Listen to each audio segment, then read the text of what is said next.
로마서. 기록자 바울. 기록 시기 주후 57년경. 수신자 1차적으로 로마교회 성도. 로마서라는 이름은 바울이 로마교회에 쓴 편지로서 로마교회에서 유래되었음. 로마서 1장. 예수 그리스도의 충복. 바울은 하나님의 복음을 위해 사도로 부르심을 받았으며 이 복음은 하나님께서 이전에 하신 약속이며 대언자들을 통해 성경에 기록하셨습니다.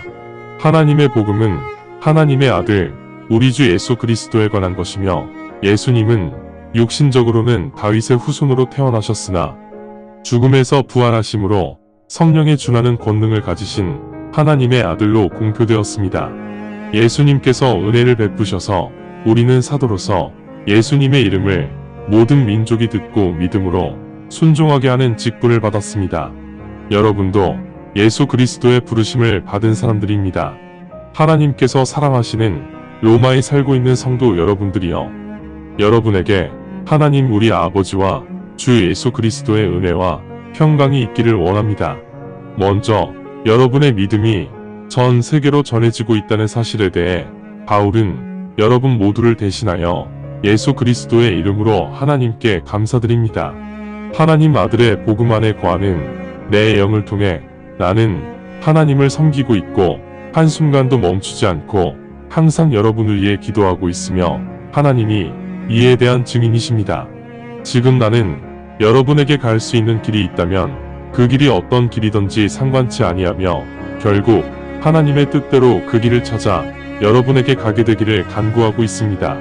이는 내가 바라건대 여러분을 뵙고 여러분에게 영적 선물을 전하기 위함이며 또한 이를 통해 여러분이 온전히 세워지기를 원하기 때문입니다.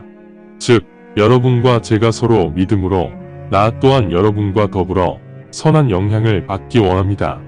형제여, 그동안 내가 여러분에게 가려고 여러 번 계획을 세웠었다는 것을 여러분이 알기 원합니다. 그러나 여러가지 사정으로 아직 가지 못하였습니다. 나의 방문으로 다른 이방인들처럼 여러분 중에서도 열매 맺는 자가 나오기를 원합니다. 나는 그리스인과 다른 이방인들과 지혜로운 사람과 지혜롭지 못한 사람 모두에게 빚을 졌습니다. 그래서 내게 있는 복음에 관한 모든 것들을 로마에 있는 여러분에게 선포하려고 합니다. 나는 유대인이지만 그리스도의 복음을 이방인에게 전도하는 것이 창피하지 않습니다. 왜냐하면 믿는 사람 모두를 구원하는 것은 하나님의 권능이시며 먼저 유대인을 구원하시지만 그리스인도 구원하시기 때문입니다. 이 구원을 통해 하나님의 공의가 믿음 가운데 밝히 드러나며 이에 공의로운 자는 믿음으로 살 것이다라고 기록되어 있습니다. 왜냐하면 진리를 불의한 방식으로 누르고 있는 사람들의 불경함과 불의에 대해 하나님의 진노가 하늘에서 나타날 것이며 하나님께서 그들에게 이전에도 진노를 보여주셨으므로 이미 알려져 있는 하나님의 진노가 진리를 억누르고 있는 그들에게 분명히 다시 나타날 것이기 때문입니다. 창세 이래 우리가 깨닫지 못한 하나님의 속성이 모든 피조물을 통해 하나님의 영원한 권능과 신성까지도 명확하게 드러나 모두 알게 되었으므로 이제 사람들은 변명할 수 없습니다. 사람들은 하나님을 알았음에도 불구하고 그분을 하나님으로 찬양하지 않았으며 감사함도 없었기 때문에 그들의 생각은 헛된 것이며 그들의 어리석은 마음은 더욱 어두워졌습니다. 자신들이 지혜롭다고 주장하던 그들은 어리석은 자가 되었으며 그들은 썩을 수 없는 하나님의 영광을 썩어 없어질 인간의 모습으로 변모시켰으며 썩어 없어질 새들과 네 발 달린 동물과 기어다니는 생물의 형상으로 변모시켰습니다. 그래서 하나님께서도 그 사람들을 포기하셨으므로 그들은 탐욕에 빠져 부정해지고 자신들의 육신을 서로 더럽혔습니다. 이 사람들은 하나님의 진리를 거짓과 바꾸었고 영원히 찬송받으실 하나님 대신 피조물을 숭배하고 섬겼습니다. 아멘. 이런 이유로 하나님께서 그들을 포기하셨고 그들은 사악한 욕정에 빠져 자기 여인들조차도 자연의 섭리에 어긋나는 방식으로 그 용도를 바꾸어 사용하였습니다. 마찬가지로 남성들도 자연의 섭리대로 여성을 사용하지 않고 타오르는 욕정에 남자와 남자가 서로 부끄러운 짓을 하였으므로 자신들의 잘못에 대해 마땅히 받아야 할 벌을 받았습니다. 심지어 그들은 지식의 범주에 하나님에 관한 것들을 포함시키는 것조차 싫어하였기 때문에 하나님께서도 포기하셨습니다. 그래서 그들의 마음은 더 타락해졌으며 합당하지 않는 일들을 하게 되었습니다. 이 합당하지 않는 일에는 공의롭지 못한 마음과 성적 문란함과 사악함과 탐욕과 악의가 가득한 자, 시기심과 살인과 불화와 사기와 사악한 마음이 넘치는 자, 고자질하는 자가 포함되며 뒤에서 험담하는 자, 하나님을 증오하는 자, 과격하며 교만하고 자랑하는 자, 사악한 것들을 만드는 자, 부모에게 불경한 자가 포함되고 사리분별력이 없고 신뢰할 수 없으며 사랑하지 못하고 용서하지 못하며 긍휼함이 없는 자가 포함됩니다. 하나님의 공의로운 심판을 통해 이런 짓을 행하는 자들 모두 죽음의 대가를 치러야 할 것임을 알고 있음에도 그들은 계속 이런 짓을 하는 동시에 이런 행동의 정당성을 인정하고 있습니다. 로마서 2장. 그러므로 친구들이여, 여러분이 누구이든지 간에 그들을 심판하는 여러분도 같은 짓을 하고 있기 때문에 여러분도 변명의 여지가 없습니다. 여러분이 다른 사람을 심판하는 것은 여러분 자신을 스스로 비난하고 있는 것과 마찬가지입니다. 그러나 알다시피 이런 짓을 하는 사람들을 벌하시는 하나님의 심판은 진리에 의거한 심판입니다. 친구들이여, 여러분도 그렇게 생각합니까? 이런 짓을 하는 사람들을 심판하고 있는 여러분도 같은 짓을 하면서 여러분이 하나님의 심판을 피할 수 있을까요? 여러분은 하나님의 풍성하신 선하심과 관대하심과 오래 참으심을 무시하는 것입니까? 아니면 하나님의 선하심으로 여러분이 회개하게 되었음을 아직도 깨닫지 못하였습니까? 오직 여러분의 강팍함과 뻔뻔한 마음 때문에 하나님의 공의로운 심판이 나타날 그 진노의 날에 받게 될 진노를 여러분 스스로 쌓고 있습니다. 하나님께서는 각자의 행위에 의거하여 그들을 각각 심판하실 것입니다. 선함을 꾸준히 지속적으로 행하면서 영광과 존귀와 불멸을 강구하는 사람에게는 영생을 주시지만 이기적이며 진리에 순종하지 않고 오직 불의를 따르는 자에게는 분개와 진노가 있을 것입니다. 사악함을 행하는 자의 영혼에 환난과 고통이 닥칠 것이며 유대인의 혼에 먼저 닥치고 그 다음 그리스인의 혼에도 닥칠 것입니다. 선한 일을 행하는 사람 모두에게는 영광과 존귀와 평강이 있을 것이며 유대인에게 먼저 있을 것이고 그 다음 그리스인에게도 있을 것입니다. 왜냐하면 하나님은 공평하시기 때문입니다. 율법이 없는 상태에서 죄를 지은 사람들은 율법에 상관없이 파멸당할 것이며 율법이 있음에도 죄를 지은 사람은 그 율법에 의해 심판받을 것입니다. 왜냐하면 하나님 보시기에는 율법을 듣기만 하는 사람은 공의롭지 못하며 율법을 준수하는 사람이 공의롭기 때문입니다. 율법이 없는 이방인들이 본능적으로 합법적인 행동을 하면 비록 율법이 없다 하여도 이런 행동들이 그 이방인들에게는 율법이 됩니다. 그들은 자신들의 마음에 새겨진 율법에 따라 합당한 행동을 함으로 그들의 양심이 증인입니다. 그들은 서로 각자의 생각을 비난도 하고 용서도 합니다. 나의 복음에 의하면 하나님께서 예수 그리스도를 통해 인간의 비밀을 심판하시는 날에 여러분은 심판받을 것입니다.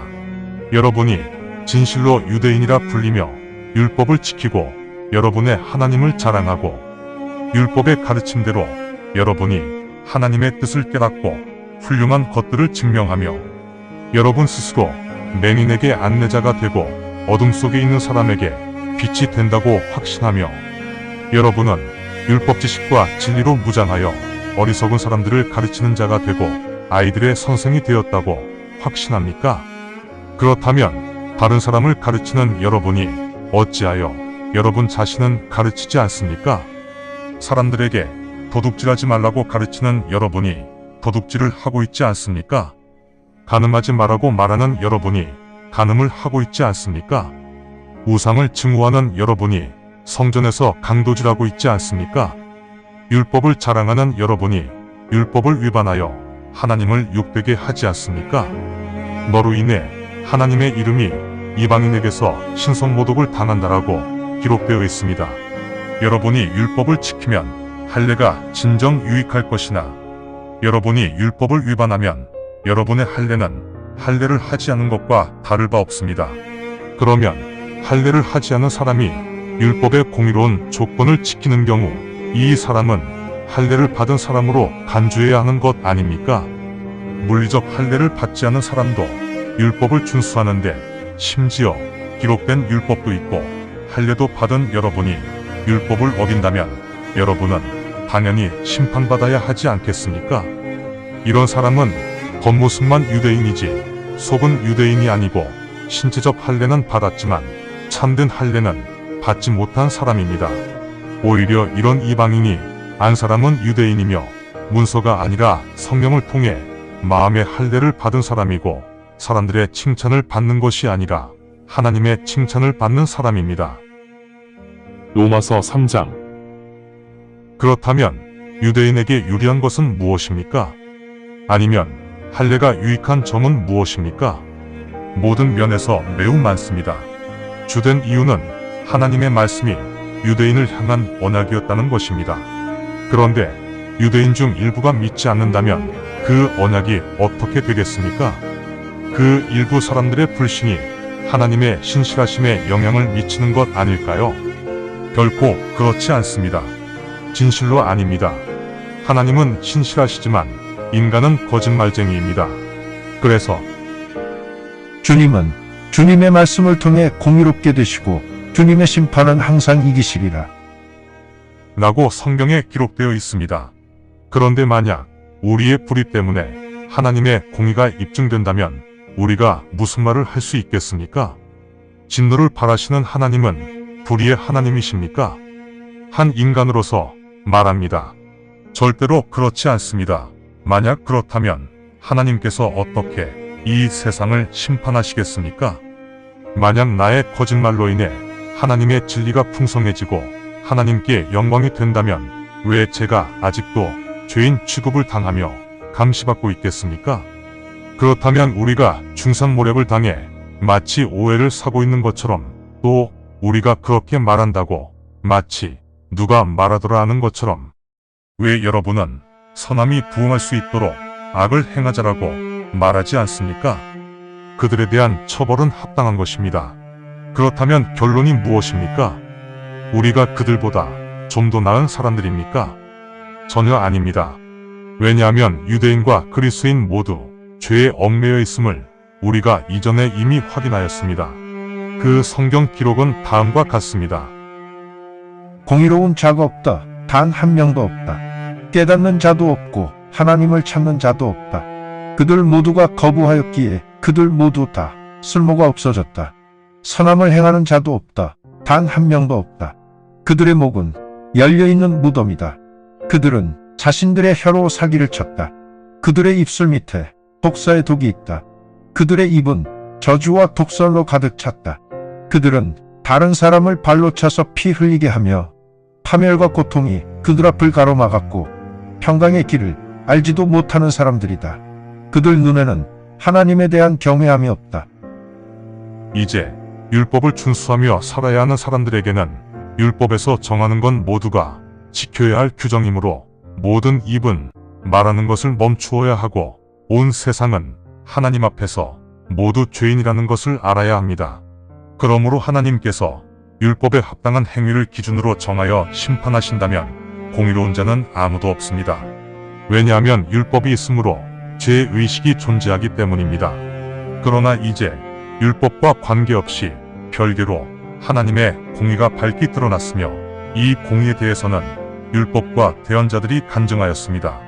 유대인과 믿는 이방인 사이에 아무 차이가 없기 때문에 예수 그리스도를 통한 하나님의 공의가 유대인과 믿는 이방인 모두에게 밝게 드러났습니다. 모든 사람은 죄를 지었으므로 그들은 하나님의 영광에 미치지 못합니다. 하지만 하나님의 은혜로 예수 그리스도의 구속을 통해 우리는 아무 대가를 치르지 않았음에도 공의로워졌습니다. 믿음만 있으면 예수님의 보혈로 속죄를 받게 된다고 하나님께서 밝히셨기 때문에 하나님께서는 공의를 보여주시려고 하나님의 재량으로 이전에 범한 죄를 문책하지 않으셨습니다. 이렇게 현 시대에도 하나님께서 공의를 보여주시는 것은 하나님은 공의로우신 분인 동시에 예수님을 믿는 자를 공의롭게 하시는 분임을 보여주시기 위함입니다. 그렇다면 우리가 자랑할 것이 있습니까? 없습니다. 율법 중 무엇으로 우리가 자랑할 것이 있습니까? 우리가 무슨 행동을 하였기에 자랑할 수 있습니까? 없습니다. 오직 믿음을 통해서만 공의롭게 됩니다. 따라서 인간은 율법에 합당한 행위로 공의로워지는 것이 아니며 믿음을 통해 공의로워진다고 우리는 결론을 내립니다. 하나님은 오직 유대인만의 하나님이십니까? 하나님은 이방인의 하나님도 되시지 않습니까? 맞습니다. 하나님은 이방인의 하나님도 되십니다. 왜냐하면 하나님께서는 믿음으로 할례를 받은 자를 공의롭게 하시지만 믿음만 있으면 할례 받지 않은 자도 공의롭게 하시는 하나님이시기 때문입니다. 그분은 오직 한 분, 그 하나님뿐이십니다. 그렇다면 믿음만 있으면 율법은 아무 효력이 없다는 말입니까? 절대로 그렇지 않습니다. 오히려 그 반대입니다. 우리는 믿음을 통해 율법을 바로 세워야 합니다. 감사합니다. 주님의 말씀입니다. 성경을 처음 접하는 분들에게 기존의 한글 성경은 항상 이해하기 어려운 책입니다. 그래서 영어판 NKJV 성경과 여러 주석과 참조문헌을 활용하여 내용을 전달하기 위해 쉽게 풀어 표기하였습니다. 성경을 듣고 읽을 때 주님의 영이 임재하기 원합니다. 택함을 받았으나 그 사실을 모른 채 아직 어둠에서 방황하고 있는 어린 양들이 이 동영상을 보고 들어 주님의 새 언약을 확신하고 소망함으로 하나님의 백성이 되어 주님의 나라에서 영원 무궁토록 권세를 누리며 살기를 간절히 원합니다. 아멘.